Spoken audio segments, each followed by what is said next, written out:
పల్నాడు జిల్లా మాచర్ల మున్సిపల్ చైర్మన్గా పోలూరి నరసింహారావు ఇటీవల బాధ్యతలు చేపట్టారు. గత 20 ఏళ్లుగా మాచర్లలో ఆలయాలకు కూడా రక్షణ లేకుండా పోయిందన్నారు.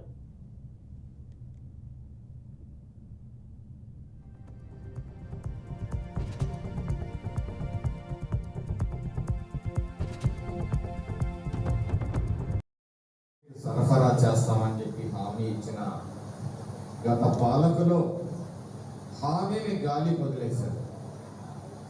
బుగ్గవా గురించి నీళ్లు దేవుడారు. ఉన్న ఫిల్టర్ బెడ్లో 6 సంవత్సరాలుగా వాటిని క్లీన్ కూడా చేయవలసి, చివరికి అన్ని బ్లాక్ అయిపోయి 3 రోజులు 4 రోజులు నీళ్ళు అయిపోయిన పరిస్థితిని కూడా చూశాను. అప్పుడు హడావుడిగా నరసరావుపేట నుంచి ఇంజనీర్లను పిలిపించి సర్వీస్ ఎప్పటికీ పూర్తిగా పని పూర్తవుతుంది. ఈ బుగ్గవాగు నిర్మాణాన్ని, బుగ్గవాగు నుంచి పైప్ లైన్ని తీసుకొస్తాం వీలైనంత తొందరలో.